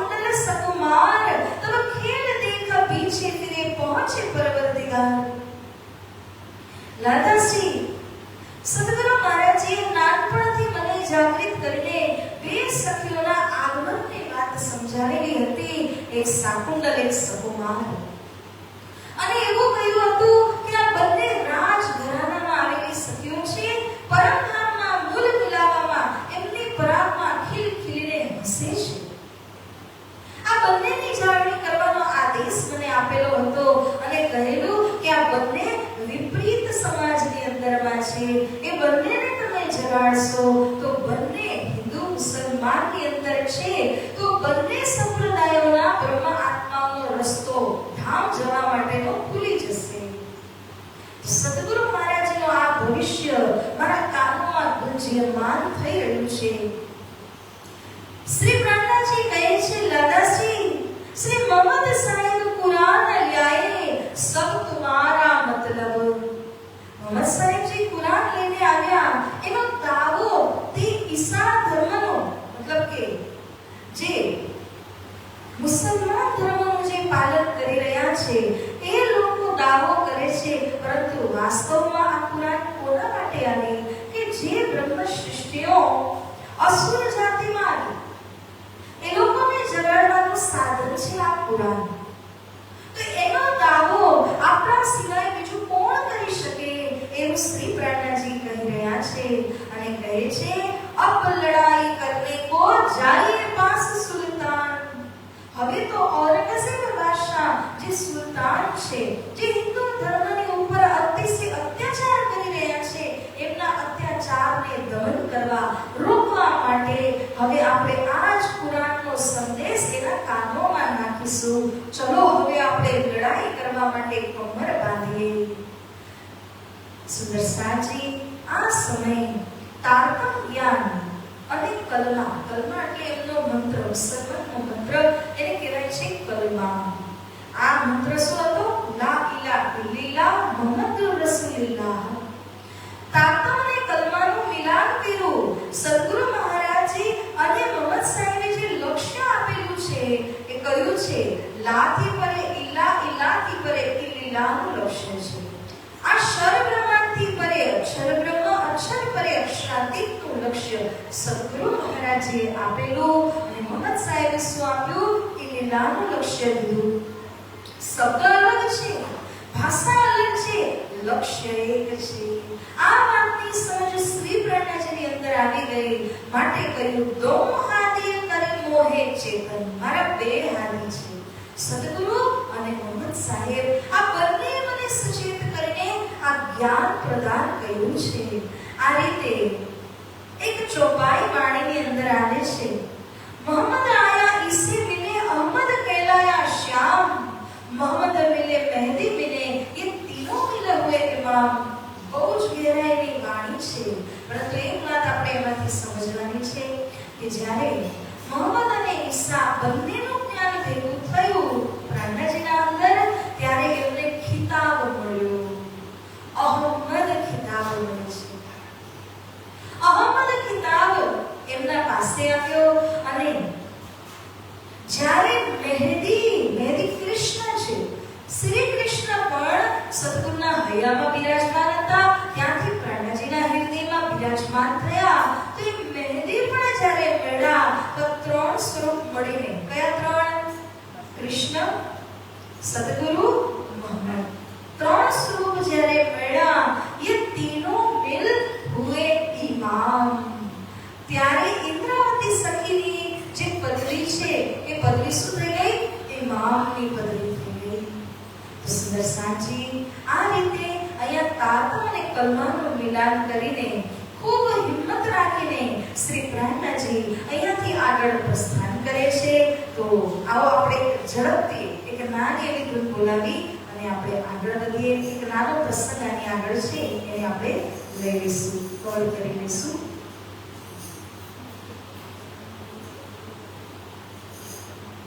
श्री कृष्ण कन्हैया लाल की जय.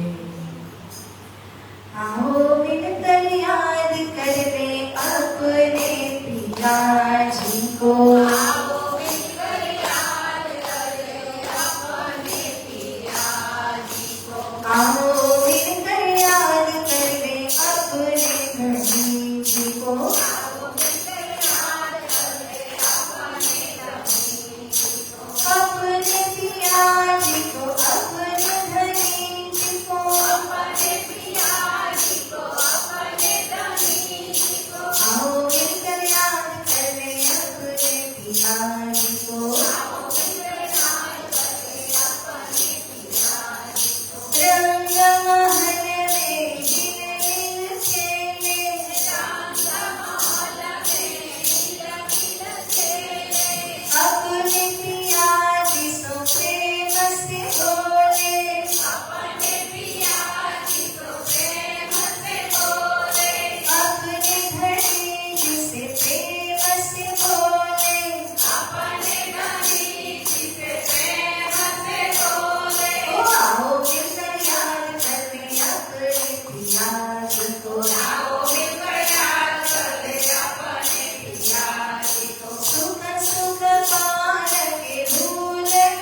पिया चरणों में ध्यान लगावे, पिया चरणों में ध्यान लगावे।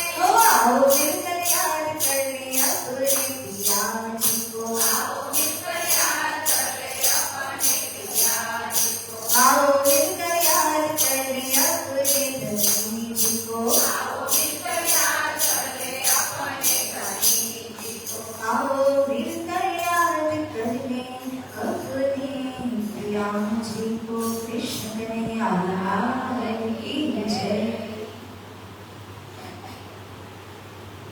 સુરસાજી अब मोहम्मद को मिले चले અહીંથી સદગુરુજીનું જ્ઞાન તાતવનું અને કુરાનનું જ્ઞાન મોહમ્મદ સાહેબનું, આ બંને જ્ઞાનને સાથે લઈને માનો કે બંને ખભા ઉપર બંને ગુરુઓની જિમ્મેદારી વહન કરતા કરતા શ્રી પ્રાણનાથજી અહીંયાથી આગળ વધે છે। આ મેરતાની મજલમાં થયું, હવે અહીંથી આગળ પ્રસ્થાન કરે છે તો ગોકુલ, મથુરા, ત્યાંથી થતા થતા આગ્રામાં જાય છે। આ સમય ઠઠ્ઠાનગરના ઘણા સુંદર સાજી, ચિંતામણી, લાલમણી ઇત્યાદિ 15-20 જણા સુંદર સાજી એ શ્રી પ્રાણનાથજીને અહીંયા આગળ મળે છે। રાજી મહારાજજીનો હુકમ, રાજી મહારાજજીનો પ્લાનિંગ માસ્ટર પ્લાન કહેવાય। કારણ કે જ્યારે શ્રી પ્રાણનાથજીને આટલું મોટું લક્ષ્ય એમણે રાખ્યું છે બાદશાહને સંદેશ પહોંચાડવાનો, ત્યારે ચિંતામણી ભાઈ જેવા જે ખૂબ ધર્મ ઉપર સમર્પિત હતા, આપણે ઠઠ્ઠાનગરમાં સાંભળ્યું ને મારો કાલે કુત્તે કો કહેવાવાળા ચિંતામણી, તો એવા સુંદર સાજીને રાજી મહારાજ અહીંયા પ્રાણનાથજીના પાસે મોકલે છે। રાજીનો જે માસ્ટર પ્લાન છે ને અતિ સુંદર છે। એક બહુ સરસ મજાની વાર્તા છે, હું ક્યારેક સમય મળશે ત્યારે વાર્તા એ સંદર્ભમાં કહીશ, અત્યારે તો પ્રસંગને આગળ વધારું છું। હવે અહીંયાથી દિલ્હી પ્રવેશ થાય છે। જ્યારે દિલ્હી પ્રવેશ થયા તો લક્ષ્ય શું હતું? બાદશાહને ધર્મ સંદેશ આપવાનો। પૂરે વિઠ્ઠલ ગૌર કે સૈયદ કી હવેલી में આ પહેલું સ્થાન દિલ્હીની અંદરમાં, જ્યાં આગળ શ્રી પ્રાણનાથજી પૂરે એટલે કે ગામને કહેવાય વિઠ્ઠલ ગૌરનું પુરા, અને એમાં એક સૈયદ એક મુસલમાનની હવેલી લીધી અને એના અંદર પ્રાણનાથજી અને જે મોમીનો હતા એમના સાથે જમાત હતી એ બધા જ રહ્યા। હવે પ્રાણનાથજીને ખબર હતી કે દિલ્હીની કેટલી મોટી એક કહીએ તો એવી હુકુમત છે ઔરંગઝેબ બાદશાહની, એમાં પ્રવેશ થવો, ધર્મનો સંદેશ દેવો કોઈ નાનો ખેલ ન હતો।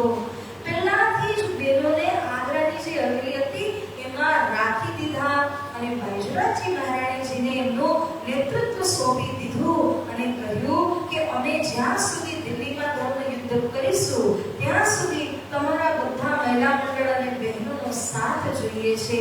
તમે જેટલું બને એટલું નિષ્ણાત મહામંત્રનો જાપ, મહેર સાગર આદિ કરો, રાજીને પુકારો કે હે ધની તમે આમની સાથે રહેજો અને આમને સફળતા મળે, બાદશાહને ધર્મનો સંદેશ આ લોકો પહોંચાડી દે, વ્યવસ્થિત ઢંગથી સમજી જાય, એના માટે આપ સૌ બહેનો બેસી અને રાજીને પુકારજો। આવી રીતે શ્રી પ્રાણનાથજીએ બાયજરાજ મહારાણીજીના નેતૃત્વમાં બધા જ બહેનોને આગ્રાની એક હવેલીમાં રાખ્યા હતા। સુદર્શનજી આ સમય જે ગોવર્ધનભાઈ ગયા હતા ને જશવંત રાજા પાસે, તો એ ગોવર્ધનભાઈ ત્યાંથી ખબર લઈને આવે છે કે આ જે જશવંત હતા હિન્દુત્વમાં તો ખૂબ આગળ પડતા હતા, પરંતુ પ્રથાની વાતનો સંદેશ એમને કઈ ગળે ઉતરતો નથી, કારણ કે અંકુર નથી। અંકુર હોય તો આ સંદેશ ગળે ઉતરી જાય। તો જ્યારે ગોવર્ધનભાઈ પાછા આવ્યા તો ગંગારામ ભાઈની દુકાન હતી દિલ્હીમાં, એ દિલ્હી શહેરની અંદર ગોવર્ધનભાઈ એ ગંગારામજીની દુકાનમાં થોડાક સમય સુધી આશ્રય લે છે, કારણ કે હિન્દુ હતા। તે સમયમાં ગોવર્ધનભાઈએ ગંગારામજીને વાતો કરી તો એમને પણ જાગણી થઈ જાય છે અને તેઓ પણ શ્રી પ્રાણનાથજીના અનુયાયી બને છે। ગંગારામ, આશાજીત, નયન સુખ મહાજન આ બધા જ એક સાથે એક જગ્યામાં હતા। જ્યારે ગોવર્ધનભાઈ આ બધાની જાગણી કરી હતી, ગોવર્ધનભાઈને ખબર નથી કે દિલ્હીમાં પ્રાણાજીનું સ્થાન કઈ આગળ છે. એ તો ગોતી જ રહ્યા હતા. તે સમયે ક્યાં મોબાઈલ કે ક્યાં એસએમએસ કે ક્યાં કોઈ એવી વસ્તુ હતી કે તરત જ કોઈને ખબર આપણે આપી શકાય. તે માટે ગોવર્ધનભાઈ ઘણા સમય સુધી ગંગારામજીની દુકાનમાં બીજા લોકોને જાગૃત કરવાનું કાર્ય કરે છે. એકવાર ગરીબદાસજી, જે સુરતના ભાઈ હતા, ગરીબદાસજી, મૂળ નામ છે નાગજીભાઈ. તેવા ગરીબદાસજી અહીંયા આપણે શ્રી પ્રાણનાજીની પાસે હતા અને શ્રી પ્રાણનાજીનો સંદેશ લાવીને હવે અહીંયા આપે છે ગોવર્ધનભાઈને. તો ગોવર્ધનભાઈ એમને પૂછે છે કે શ્રી પ્રાણનાજી ક્યાં બિરાજમાન છે, મારે તો એમના દર્શનાર્થ આવવું છે. ત્યારે એમને સહી અસલ ઠિકાણું બતાવ્યું અને ગોવર્ધનભાઈ આજે ગંગારામ, નૈનસુખ મહાજન આદિ હતા એમને લઈ અને પ્રાણનાજીના દર્શનાર્થ જાય છે. આવી રીતે પહેલું સ્થાન આપણે સાંભળ્યું વિઠ્ઠલ ગૌરપુરા સૈયદની હવેલી.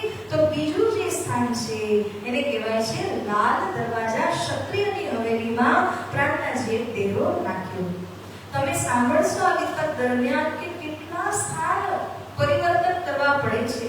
એક સ્થાનમાં કાયમ બેસી નથી શકાતું, કારણ કે જેમ જ કોઈને ભનક પડી જાય કે આ ઔરંગઝેબ બાદશાહના વિરુદ્ધમાં ધર્મયુદ્ધ કરવા માટે આવ્યા છે, તો કોઈ પણ એમને હવેલીમાં સ્થાન દેતા નથી. બાર હવેલીઓ બદલાવતા જવું પડે છે. તો બીજી હવેલી છે લાલ દરવાજા. એવી રીતે એક હજી હવેલી છે શાહજહાંપુર બોડિયા. 1 મહિના સુધી શાહજહાંપુર બોડિયાની અંદર શ્રી પ્રાણનાજી વિરાજમાન રહ્યા. तहाँ आए सकुमार को पाटी लिखी बनाए 22 प्रश्न तिनमें लिखे चित्तसो ल्याई. જ્યારે લાલ દરવાજાની હવેલીમાં હતા તો પ્રાણનાજીના દિલમાં વિચાર આવ્યો કે આપણે બાદશાહને એક સંદેશ મોકલવા માટે એક પાટી લખીએ. અને પાટીની અંદર શ્રી પ્રાણનાજીએ 22 પ્રશ્નો બનાવીને લખ્યા. આ જે 22 પ્રશ્નો હતા એ કોણે બનાવ્યા? તો કહે છે इन बातें लिखने में रहे श्री जी और लालास. रात दिन मेहनत करी श्री राज सेवन की आस. बोलिए श्री प्राणनाथ प्यारे की. રાજ્યના સેવાની આશાએ રાત દિવસ લાલાજી અને પ્રાણનાજીએ મહેનત કરીને 22 પ્રશ્ન કુરાનના આધાર પર એવા તૈયાર કર્યા કે જો આ પ્રશ્ન બાદશાહ ઔરંગઝેબ સુધી કોઈ પહોંચાડી દે તો એ પણ વિચાર કરતો થઈ જાય. પ્રાણનાજીના દિલમાં નક્કી હતું કે બાદશાહના અંદર કોઈ અંકુર છે, ધામનો અંકુર છે. હું ધીમે ધીમે આ વાત ઉપર આવીશ. જેમ જેમ સમય મળશે તો આ વાતને હું વાણીના માધ્યમથી ઉજાગર કરીશ. તો સુદર્શનજી, જ્યારે બાદશાહ ઔરંગઝેબને આ પહોંચાડવાનું હતું ત્યારે એક હિન્દુ ભાઈ જેનું નામ હતું આશાજીત. આશાજીત ભાઈની સાથે પ્રાણનાજીનો મિલાપ થયો. એ દર્શનાર્થ આવ્યા હતા. પાટી પડ સુનાઈ. આશાજીત ભાઈને છે ને એ જે 22 પ્રશ્ન યુક્ત પાટી હતી એ સંભળાવી. प्रात को मोहना देख रही ए आप कहावत मोमिन. आशाजीत भाई શું કહે છે? હે પ્રાણનાજી, તમે આ 22 પ્રશ્ન વાળી પાટી તો બનાવી, આ કયામાં છે? હિન્દી ભાષામાં છે. ઔરંગઝેબ બાદશાહ શરીયત એટલે કર્મકાંડનો એટલો કટ્ટર બાદશાહ છે. સવારે ઉઠીને જો કોઈ કાફર કોઈ હિન્દુ દેખાઈ જાય તો એનો પૂરો દિવસ એમ માને કે અપશકુન થઈ ગયો. કોઈ હિન્દુનું મોઢું એ સવારમાં જોતો નથી તો એ તમારા હિન્દીના અક્ષર વાંચવાનો છે એ નહીં વાંચે. આને સ્વીકારશે નહીં, કારણ કે એ તો એવું માની બેઠો છે કે હું મોમેન છું અને બધા હિન્દુ શું છે? કાફર છે. કાફર એટલે બેઈમાન. તો આવો માનવા વાળો ક્યારેય તમારી પાર્ટીને નહીં સાંભળે. માસ દોએ યહાં રહે હોય ચર્ચા વેદ વેદાંત. તો લાલ દરવાજાની હવેલીમાં 2 મહિના સુધી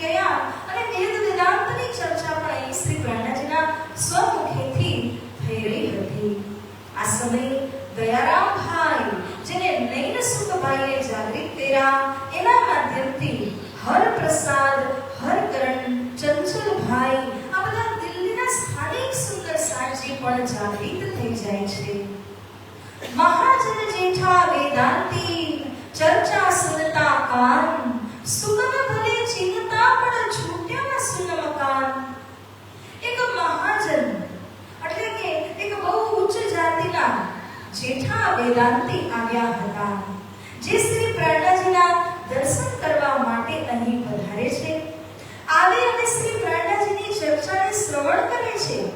પ્રહલાદજી એમને જોઈને વેદાંતના માધ્યમથી ચર્ચા કરવા લાગે છે, પરંતુ એક એક વચનને એ સમજે છે, એક એક વચનને ખોલીને સમજવાની કોશિશ તો કરે છે, પણ અંકુર ક્યાંના છે? શૂન્ય મકાનના અંકુર, નિરાકારના અંકુર હતા. માટે નિરાકારને ઓળખીને એનાથી પરે તે વાત સમજી શક્યો જ નહીં. શૂન્ય મકાન એનાથી છૂટ્યું નહીં.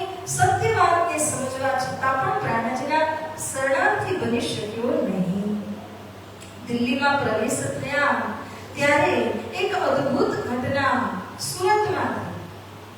આ ઘટનાને આપણે સાંભળીને આજના પ્રસંગને વિરામ દઈશું. તો સુંદરસાજી, ઉપલી દૃષ્ટિ આને કહેવાય છે. ઉપલી દૃષ્ટિ એટલે શું છે? બાહ્ય દૃષ્ટિ, આર્ટિફિશિયલ, નકલી. ઉપલી દૃષ્ટિ કહેવાનો તાત્પર્ય છે કે એક સુંદર સાધને શ્રી રાજી મહારાજજીએ દર્શન દીધા અને દર્શન આપી અને કહ્યું કે તમે સુરતમાં શું કરી રહ્યા છો? જાઓ જાઓ, દિલ્હી જાઓ. इस समय सूरत से आए पहुंचे लक्ष्मीदास, रूपाबाई को लेके बेटी जमुना खास. तो सूरतना लक्ष्मीदास भाई ने राज्य दर्शन देने कीधું, દિલ્હી જાઓ તત્કાલ. ત્યારે એ પોતાના બેટી જમુના તેમજ પત્ની રૂપાબાઈને લઈ અને દિલ્હી આવ્યા. પ્રહલાદજીની સાથે એમનો મિલાપ લાલ દરવાજાની હવેલીમાં થાય છે. તો આ પ્રસંગ એવો છે સુંદરસાજી કે જ્યારે શ્રી પ્રહલાદજી સુરતથી જમાતને લઈને પ્રસ્થાન કરે છે, તે સમયે લક્ષ્મીદાસજી ભોળા ભાળા સુંદરસાજીના કાન ભરે છે અને કહે છે, જુઓ જુઓ, બિહારીજીએ ધર્મવતી નિષ્કાશિત કર્યા. શ્રેય લેવા માટે કેવી રીતે પ્રહલાદજી આગળ વધ્યા કે મારે બાદશાહને જગાડવો છે. આ રીતે શ્રી પ્રહલાદજી આગળ વધ્યા. કેટલા સુંદર સાધને અહીંથી લઈને ગયા તો બીજા જે ત્યાંના સ્થાનિક સુંદર સાધ હતા એના કાન ભરવા લાગ્યા હતા. રાજી મહારાજ સહન ન કરે કે શ્રી પ્રહલાદજીના ઉપર કોઈ આવું કાર્ય કરે તો શ્રી રાજી સહન નહીં કરે. શ્રી રાજી મહારાજજીને એના ઉપર હાસ્ય કરવા માટે એને દર્શન દીધા અને કહ્યું કે લક્ષ્મીદાસજી, અહીં શું કરો છો તમે? જાઓ, દિલ્હી જાઓ, કારણ કે આજથી 8મા દિવસે એક અદ્ભુત કાર્ય થવાનું છે.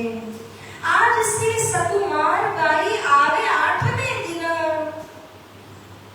જાઓ, કારણ કે 8મા દિવસે સકુમાર ગાઈ આવશે, તમારા હાથેથી તારકમ લેશે. तो તમે અહીં શું કરી રહ્યા છો? જલ્દી જાઓ. और राज के दिल में हास्य करने का काम. राज्य ने तो एक જોતું હતું કે લક્ષ્મીદાસજી ઉપર હાસ્ય કરીને પરીક્ષા કરવાની હતી. જ્યારે દિલ્હીમાં આવ્યા, શ્રી પ્રહલાદજીને આ વાતો કરી કે મને રાજ્ય દર્શન દીધા. અને મજાની વાત તો એ છે, એકવાર દર્શન નથી દીધા, પહેલા તો દર્શન દેતા ગયા દરરોજ.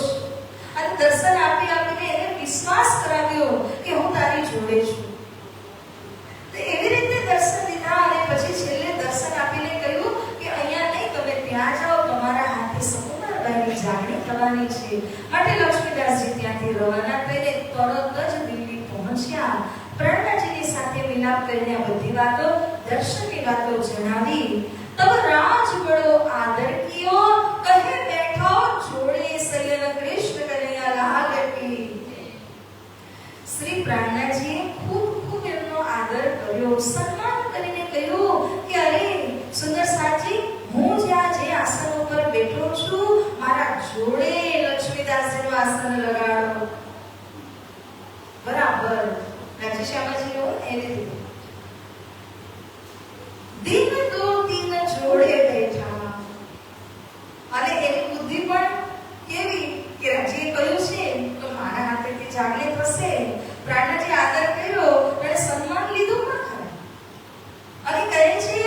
મારા હાથેથી જાણીતા તો હું કેમ શ્રીજીની જોડે ન બેસું? 2-3 દિવસ તો હારોહાર બેઠા, ફેર આડે આઈ શરમ, श्याम देवताना मारते तब दिल हुआ गरम, कृष्ण कन्हैया लाल की। 2-3 દિવસ સુધી જોડે બેઠા, સકુમાર પર અણસાર જ નથી. એકદમ થી આવીને તો કે તારતમ ન લે, પેલા સમજે પૂછે કંઈક કરે, દર્શન માટે આવે, કંઈક તો થાય, પરંતુ કોઈ અણસાર જ નથી સકુમારબાઈના આવવાનો દૂર દૂર સુધી. અને લક્ષ્મીદાસ શ્રી પ્રણજીના સજોડે જ્યારે બેઠા તો ભીમભટ્ટ અને શ્યામભટ્ટ તો ઈશારામાં એને આંખોથી કહે છે, તું જોઈ લેજે 8મા દિવસે. કારણ કે વિશ્વાસ હતો કે આ વાત જૂઠી વાત છે. અને હવે એનું સખ્ત દિલ નરમ થવા લાગ્યું. રાજ્ય કેવી પરીક્ષા કરી કે જ્યારે પ્રાણનાજી આટલું મોટું કાર્ય કરવા જઈ રહ્યા છે તો પ્રાણનાજીના ખિલાફમાં સુંદર સાધના કાન કરવા આ કોઈ સારી વાત નથી. જો તમારા હાથેથી સકુમારને જાગૃત થવાની હોય અને તમારે શ્રેય લેવાના થાય તો તમે કેવી રીતે વર્તશો? પ્રાણનાજીની ઉપર આરોપ મૂકો છો કે શ્રેય માટે કરી રહ્યા છે, શ્રેય માટે નથી કરતા, એ સુંદર સાથ માટે કરી રહ્યા છે. પણ શ્રેય માટે કરશો તો તમારી કેવી હાલત થશે એ બતાવવા એક પરચો દેવાસરાજી મહારાજે આ લીલા કરી. અને 2-3 દિવસ તો બેસી ગયા, પણ પછી દિલમાં ગભરામણ થવા લાગી, દિલ ધડકવા લાગ્યું કે મારી હાલત તો સુંદર સાથ ખરાબ કરી દેશે. પ્રાણનાજીના જોડે બેસી ગયો છું, એટલે પ્રાણનાજીને તો સાક્ષાત પૂર્ણબ્રહ્મ પરમાત્માનો દરજ્જો આપીને સુંદર સાજી એમની સેવા કરતા હતા. એમના કહેવાથી લક્ષ્મીદાસજી પણ કરવા લાગ્યા. ત્યારે કોઈ કાર્ય કર્યા વિના આટલું શ્રેય આ બધું જ લીધું, ત્યારે સુંદર સાજીને કેવું થાય કે જોઈ લેશું અમારા ધણીના બરાબરીમાં તો બેઠો છે. જબ 8વેं दिन पूरे भये, હવે કયો દિવસ આવે છે? 8મો. રાજ્ય વચન આપેલું હતું ને 8મા દિવસે સકુમાર આવશે.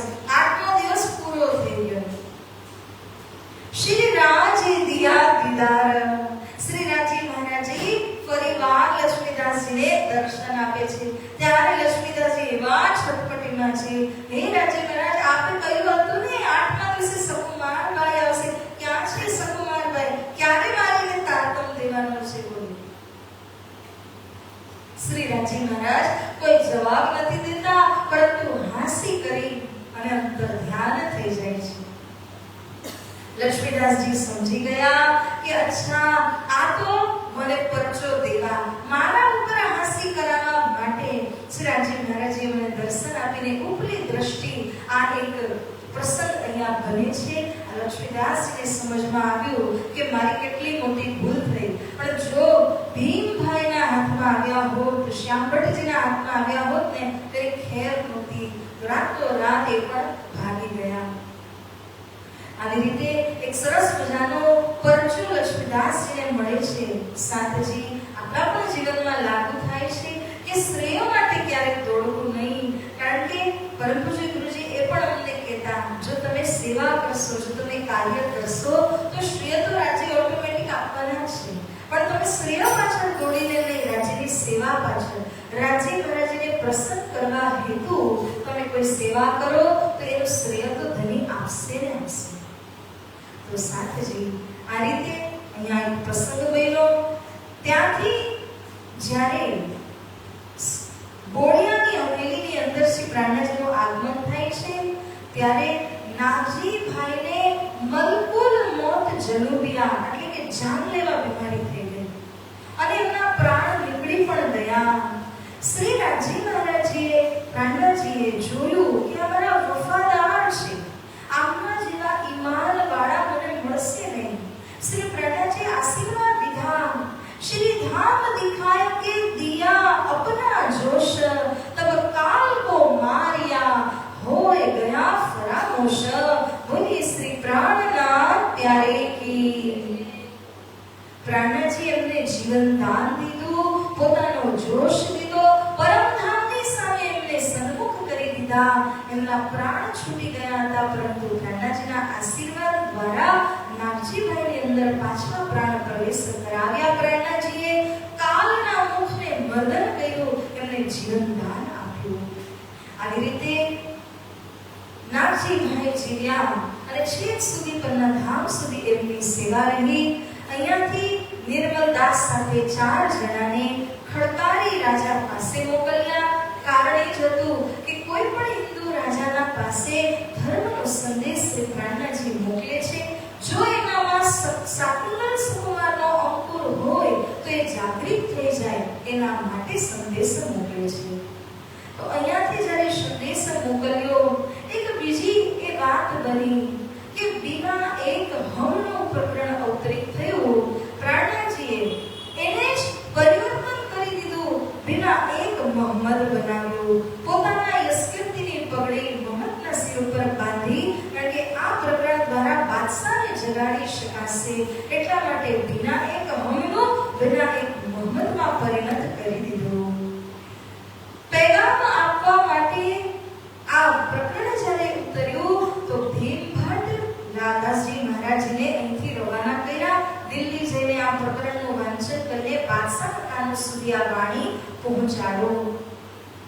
જેમ જ તે બંને રવાના થયા, પાછળથી જબરાઈલે ઇલ્હામ કરાવ્યો. જબરાઈલ એટલે જોશ. રાજ્યના જોશ દ્વારા ઇલ્હામ એટલે કે આકાશવાણી થઈ. અને શ્રી પ્રાણનાથજીને એવી સૂચના મળી રાજી મહારાજ તરફથી કે હમણાં દિલ્હીનું કાર્ય સાર્થક નહીં થાય, હરિદ્વાર ચલો, હરિદ્વાર ચલો, હરિદ્વાર ચલો. ત્યાંનું કાર્ય અત્યારે મુખ્ય કાર્ય છે. કાનજીભાઈને દોડાવ્યા. પેલા ગયા હતા 2 દિવસના મેલ રોડ. કાનજીભાઈ દોડીને ગયા ચોર રસ્તાથી, 1 દિવસમાં પહોંચ્યા દિલ્હીમાં મેળા. એ લોકોના કાને વાત નાખી દીધી. પાછા 3 જણા શ્રી પ્રાણનાથજીની પાસે આવે છે અને હરિદ્વાર જવાની તૈયારી અહીંયાથી કરવામાં આવે છે.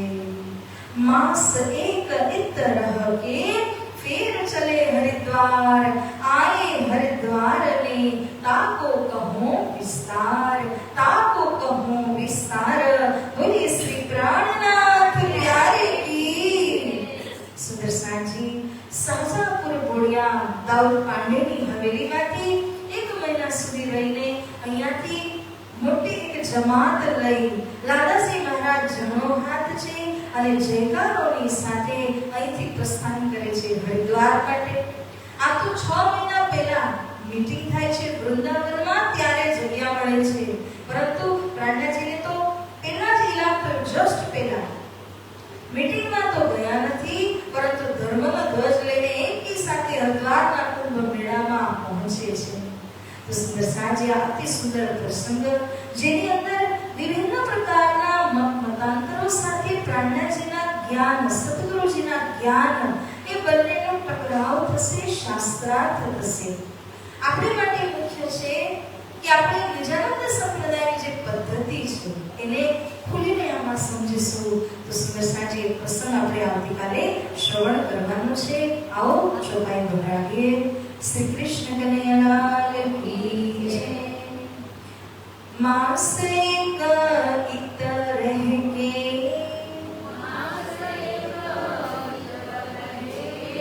फेर चले हरिद्वार, आए हरिद्वार में ताको कहो विस्तार, ताको कहो विस्तार. बोलिए श्री कृष्ण कन्हैयालाल की, श्री सद्गुरु महाराज की, श्री प्राणनाथ प्यारे की, कृष्ण प्रणामी धर्म की, स्वामी श्री लालदास जी महाराज की, श्री भद्रावतीपुरी धाम की, श्री परमहंस महाराज की, बोल बोल प्रभुजे वाले की, समस्त सुंदर सा